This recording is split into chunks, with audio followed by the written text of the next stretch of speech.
जसको बारेमा सायद हामीले कहिल्यै गहिरिएर सोचेका छैनौं। हामी दिनदिनै जमिनमा हिँड्छौं, ठूल्ठूला शहरहरू देख्छौं अनि पहाड र मैदानहरू पार गर्छौं। तर साँच्चै भन्ने हो भने हाम्रो यो पृथ्वीको कति भाग चाहिँ वास्तवमा जमिनले ढाकेको होला त? सुन्दा एकदमै सामान्य लाग्छ नि, तर यसको उत्तरले हाम्रो ग्रहको असली तस्विर कस्तो छ भन्ने कुरा प्रश्न पार्छ। सुन्दा अचम्म लाग्न सक्छ है। हाम्रो पृथ्वीको जम्मा 29.2% भाग मात्रै जमिन हो, बाँकी विशाल 71% त पानी नै पानी छ। यसले हाम्रो विश्वव्यापी महासागरहरूको आकार कत्रो छ भनेर देखाउँछ। हामी आफूलाई पृथ्वीवासी त भन्छौं, तर यो हिसाबले हेर्दा त यो ग्रह जमिनभन्दा पनि पानीको संसार पो रहेछ त। आज हामी विश्व भूगोलको यही रोमाञ्चक र विस्तृत यात्रा गर्दैछौं। यो एउटा समष्टिगतबाट सूक्ष्मतर्फको यात्रा हुनेछ। अझ भनौं, विशाल ब्रह्माण्डदेखि लिएर हाम्रो खुट्टामुनिको जमिन हल्लाउने प्राकृतिक शक्तिहरूसम्मका कुराहरू हामी आज बुझ्नेछौं। अब यो सबै कुरा सुरु गर्नुअघि एउटा रोचक कुरा गरौं। यो भूगोल अर्थात् जियोग्राफी भन्ने शब्द नै कहाँबाट आयो त? खासमा प्राचीन ग्रीक विद्वान एराटोस्थनीजले पहिलोपटक यो शब्द प्रयोग गर्नुभएको थियो।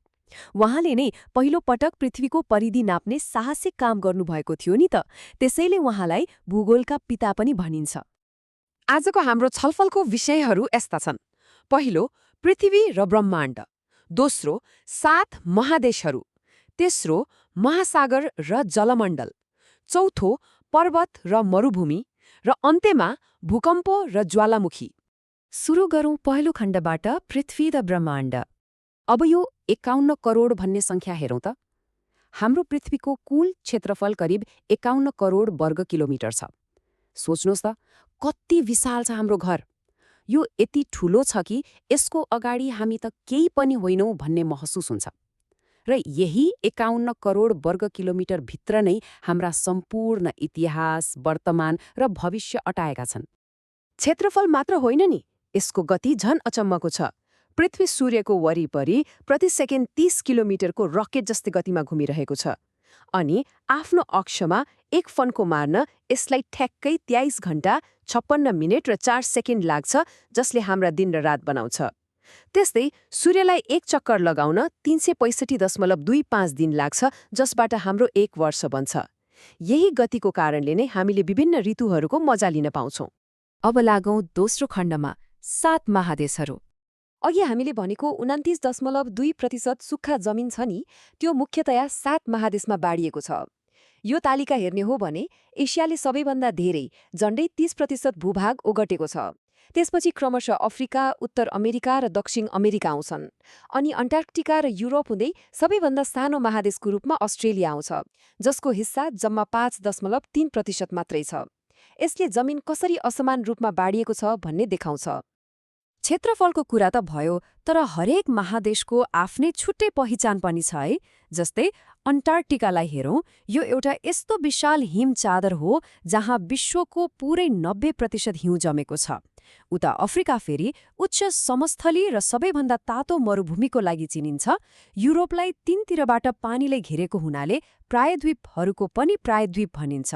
अनि अस्ट्रेलिया, यो त कंगारूहरूको लागि प्रख्यात एउटा अनौठो टापु महादेश नै भइहाल्यो नि। अब जाउँ तेस्रो विषयतर्फ, महासागर र जलमण्डल। सुक्खा जमिनको कुरा गरेपछि अब पानीतिर जाउँ। यी महासागरहरू कति गहिरा होलान् त? प्रमुख 3 महासागरलाई हेर्ने हो भने प्रशान्त महासागर क्षेत्रफलमा मात्र होइन, गहिराईमा पनि नम्बर 1 मै छ। यसको औसत गहिराई 4300 मिटर छ। आन्ध्र महासागर 3900 मिटर र हिन्द महासागर 3700 मिटर गहिरा छन्। यो गहिराईभित्र कस्तो रहस्यमय समुद्री संसार लुकेको होला, कल्पना मात्रै गर्नुस् त। अब यो तुलना हेरौं, यो साँच्चै नै गजबको छ है। एकातिर पृथ्वीको सबैभन्दा उच्च बिन्दु हाम्रो सगरमाथा छ, जुन समुद्री सतहबाट 8848.86 मिटर माथि छ। अर्कोतिर सबैभन्दा गहिरो बिन्दु प्रशान्त महासागरको मारियाना ट्रेन्च छ, जुन 10,912 मिटर तल छ। यसको मतलब के हो भने नि, यदि सगरमाथालाई उखेलेर मारियाना ट्रेन्चमा डुबाइदिने हो भने पनि त्यसको चुचुरो पानीको सतहभन्दा करिब 2 किलोमिटर तलै हराउनेछ। वाउ! गहिराईकै कुरा गर्दा एउटा सानो तर रोचक जानकारी पनि राखौं। पानीको गहिराई नाप्ने एउटा परम्परागत एकाइ छ जसलाई फ्यादम भनिन्छ, र 1 फ्यादम बराबर ठ्याक्कै 6 फिट हुन्छ। लामो समयदेखि समुद्री यात्रा र अध्ययनमा यही नापको प्रयोग हुँदै आएको छ। खण्ड 4 पर्वत र मरुभूमि। अब महासागरबाट निस्किएर फेरि जमिनकै अग्ला चुचुराहरूतर्फ जाऊ। धेरै मान्छेहरू अग्लो र लामो पर्वत श्रृङ्खलाबीच झुकिने गर्नुहुन्छ। स्पष्ट हुनुपर्ने कुरा के हो भने ठाडो उचाइको कुरा गर्दा एसियाको हिमालय सबैभन्दा अग्लो हो, जहाँ 2800 मिटरभन्दा माथिका चुचुराहरू छन्। तर तेर्सो फैलावट अर्थात् लम्बाइको कुरा गर्दा चाहिँ दक्षिण अमेरिकाको एन्डिज पर्वतमाला सबैभन्दा लामो छ। यो पत्याउने गाह्रो हुने गरी 7242 किलोमिटरसम्म फैलिएको छ। पहाडको कुरा त गर्यौं, अब मरुभूमिको पनि कुरा गरौं। अफ्रिकाको सहारा विश्वकै सबैभन्दा ठूलो उष्ण मरुभूमि हो भन्ने त हामी धेरैलाई थाहा छँदैछ। तर मरुभूमि भन्ने बित्तिकै सधैँ तातो बालुवा मात्र हुँदैन नि। एसियामा रहेको गोबी एउटा विशाल चिसो मरुभूमि हो। त्यस्तै भारत र पाकिस्तानको बीचमा व्यस्थ थार मरुभूमि छ भने मध्य पूर्वमा विशाल बलौटे अरेबियन मरुभूमि रहेको छ। र अब हाम्रो अन्तिम खण्ड भूकम्प र ज्वालामुखी। हाम्रो पृथ्वी पटक्कै शान्त छैन। भूकम्पको कुरा गर्दा दुईवटा वैज्ञानिक शब्दहरू प्राय सुनिन्छ। जमिनको धेरै तल जहाँबाट भूकम्पको ऊर्जा सुरु हुन्छ नि, त्यसलाई हाइपोसेन्टर अर्थात् उत्पत्ति केन्द्र भनिन्छ, र त्यसको ठ्याक्कै सिधा माथि जमिनको सतहमा रहेको बिन्दुलाई चाहिँ इपिसेन्टर भनिन्छ, जहाँ हामीले सबैभन्दा धेरै कम्पन र क्षति महसुस गर्छौं। इतिहास हेर्ने हो भने भूकम्पले मानव सभ्यतालाई सधैँ त्रसित बनाएको छ।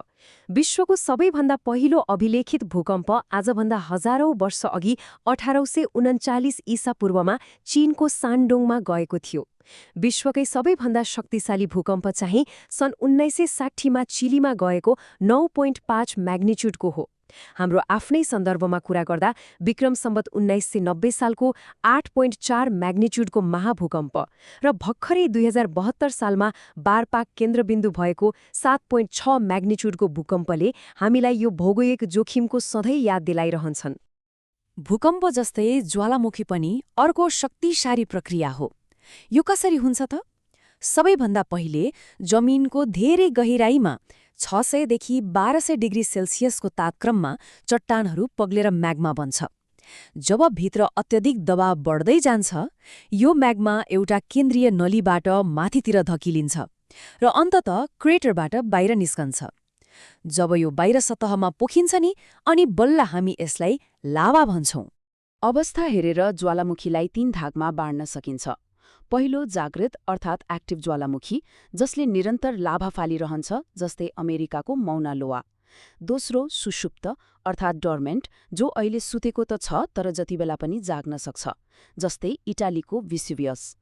र तेस्रो मृत अर्थात् एक्सटिङ्क्ट, जुन फेरि विस्फोट हुने सम्भावना अब छैन, जस्तै इरानको कोह सुल्तान। हामी आजको यो प्रस्तुतिको अन्त्यतिर आइपुगेका छौं। यो भनाइले भने जस्तै भूगोलको अध्ययनले माथिको विशाल ब्रह्माण्ड र हाम्रो खुट्टा मुनिको जमिन हल्लाउने भौतिक शक्तिहरू बीचको ठूलो खाडललाई जोड्ने काम गर्छ। साँच्चै नै भूगोल भनेको नक्सा र सिमाना मात्रै होइन रहेछ।